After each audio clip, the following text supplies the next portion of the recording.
Anita Maria Price, born March 20, 1947, was a 27-year-old woman from Moundsville, West Virginia, who disappeared on May 30, 1974. She was last seen leaving her apartment around 8:45 p.m. to go to work at the Flamingo Club in Benwood, West Virginia. She was driving her boyfriend's green 1970s AMC Gremlin. The next morning, the car was found abandoned along State Route 2 in McMecken, West Virginia, with her purse, wallet, and makeup inside. There were no signs of a struggle, and she has not been seen or heard from since. At the time of her disappearance, Anita was going through a contentious divorce and custody battle for her 2 children. Her ex-husband, Leonard Price, was investigated but was not found to be involved in her disappearance. In 2004, an anonymous tip suggested that Anita had been buried beneath a telephone pole, but searches in that area yielded no evidence. In 2016, another tip led to a search near the Certainty gypsum plant in Proctor, West Virginia. Cadaver dogs indicated a possible location, but a drain obstruction halted the excavation, and the area remains unsearched due to funding issues. Despite these efforts, Anita's case remains unsolved. Her family continues to seek answers, and the West Virginia State Police encourage anyone with information to come forward. The case is classified as an endangered missing persons case, and her DNA is available in code for comparison with unidentified remains.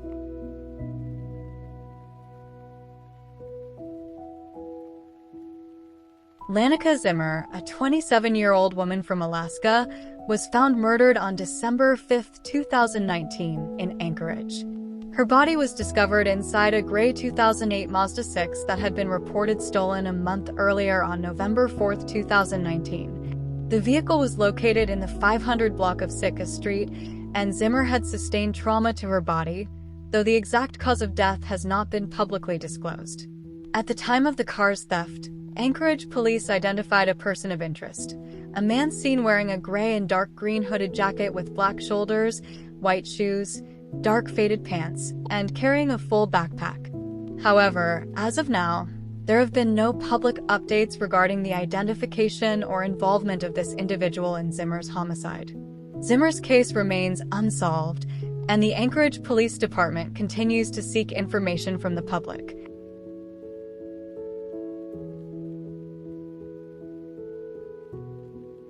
Robert Joseph Moran, known as Joey, is a 47-year-old man from Pass Christian, Mississippi, who has been missing since July 14, 2019. He was last seen leaving his residence around 10 a.m. that day, driving a friend's 2014 Chevrolet Malibu. At the time of his disappearance, Moran was reportedly suffering from kidney stones, according to his wife. He left without his cell phone or identification, wearing a pink fishing shirt, khaki shorts, and socks, without shoes. 2 days later, on July 16th, the vehicle was found abandoned on the side of Interstate 10 near the 8-mile marker in Hancock County, Mississippi. The hood was up, suggesting potential mechanical issues, but there was no sign of Moran at the scene. One of his credit cards was inside the car and had been used at a gas station on Highway 11 in Picayune, Mississippi, during the time Moran would have had the car. However, it's unclear whether he was the one who used it. Prior to his disappearance, Moran was a well-known figure in the local community, operating an auto body shop. His loved ones do not believe he would have voluntarily abandoned his family. The Harrison County Sheriff's Office is investigating his case, which remains unsolved.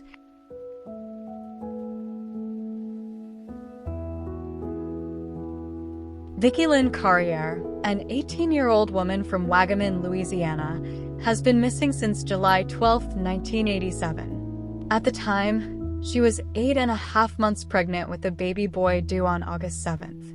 On the day of her disappearance, Vicki was with her fiancé, Joseph Phillips, at a time-saver convenience store on River Road in Westwego. Phillips went inside to purchase drinks while Vicki waited in the car. When he returned, she and a bundle of her clothing were gone. She has not been seen or heard from since. Vicki was last seen wearing a white maternity shirt with the word baby imprinted in black lettering and dark blue shorts. She had blonde hair, green eyes, and a yellow rose tattoo on her right ankle. One of her left fingers was disabled, and she had pierced ears.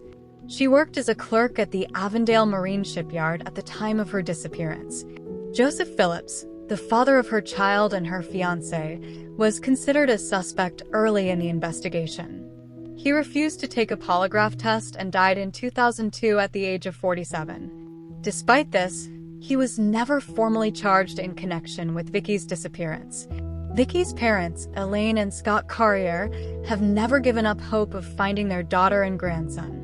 They have actively sought information over the years, following up on leads and keeping the case in the public eye. The Jefferson Parish Sheriff's Office continues to consider the case an open but cold investigation.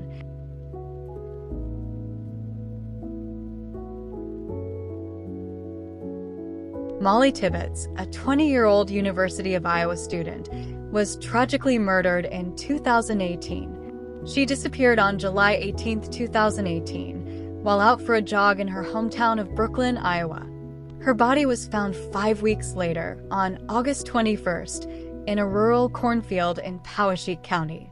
An autopsy confirmed she died from multiple sharp force injuries. Christian Bahina Rivera, a 24-year-old farm worker, was arrested and charged with her murder. Surveillance footage showed his vehicle near the area where Tibbetts was jogging. Rivera led authorities to her body and confessed to the crime, stating he became angry when she threatened to call the police. He was convicted of first-degree murder in May 2021 and sentenced to life in prison without the possibility of parole in August 2021. The case drew national attention and became a focal point in debates over immigration policy. Rivera, who had entered the U.S. illegally, was employed at a local farm under an alias. His immigration status was used by some to argue for stricter immigration laws, though the Tibbetts family publicly opposed the politicization of their daughter's death. In honor of Molly, her family established Molly's Movement, which promotes acts of kindness and supports mental health services for children and teens. They also initiated the annual Molly's Memorial Run to celebrate her love for running and raise funds for causes she cared about.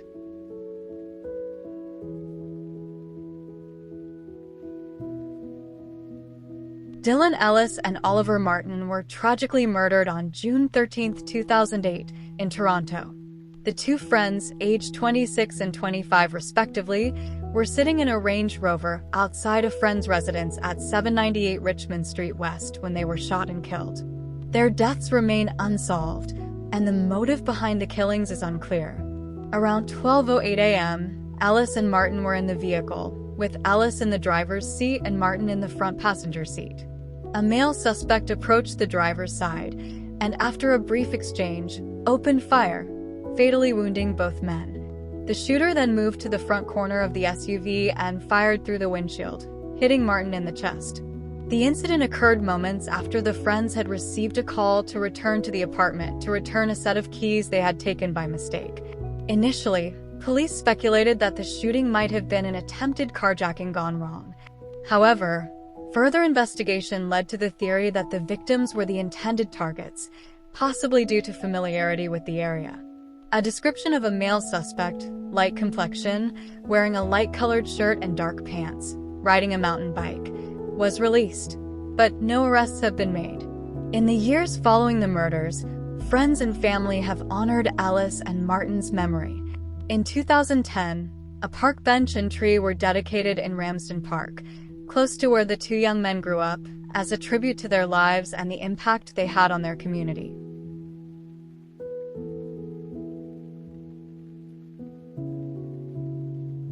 On July 13, 2012, 8-year-old Elizabeth and 10-year-old Lyric went for a bike ride near Myers Lake in Evansdale. Their bikes and Elizabeth's purse were found nearby, but the girls were missing. 5 months later, on December 5th, hunters discovered their bodies in the Seven Bridges Wildlife Area in Bremer County, approximately 25 miles from where they were last seen. The cause of death has not been publicly disclosed, as authorities have kept this information confidential to protect the integrity of the investigation. The case was initially classified as an abduction, and over 2,000 leads have been followed since the girls' disappearance. Various individuals have been considered persons of interest. including Jeff Altmaier, who was charged with attempting to entice children in other counties around the same time. However, he was later eliminated as a suspect.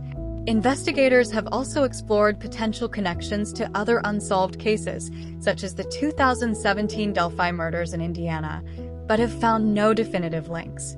Despite extensive investigations, no arrests have been made, and the case remains open. In honor of the girls, the Evansdale community has established memorials, including the renaming of Myers Lake to Angels Park. Additionally, the Elizabeth Collins Foundation was created to support families of missing persons and raise awareness about cold cases.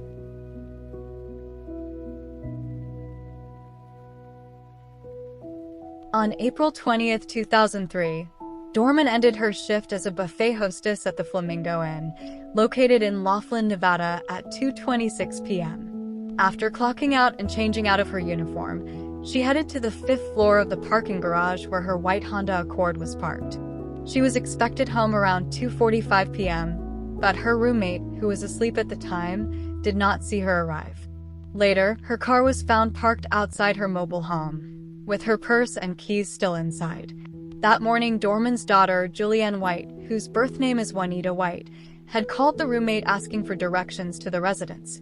Investigators believe that White arrived after Dorman returned from work, and the two likely left together. At 4:50 p.m. the same day, White returned to the home alone, driving Dorman's Honda. She left the car there and departed in her own Jeep Cherokee. Dorman has not been seen or heard from since. A police search of her vehicle turned up no evidence. Authorities suspect foul play and are treating Dorman's disappearance as a homicide. White, who has a history of mental illness and long-standing animosity toward her mother, is considered a suspect. She had previously made threats against Dorman and claimed, without evidence, that her mother was involved in orchestrating the 1969 murder of Rosemary LaBianca by Charles Manson and his followers. LaBianca was White's paternal aunt. White was interviewed twice by law enforcement but gave inconsistent statements. She denied driving her mother's car or seeing her that day, despite her actions being witnessed by Dorman's roommate.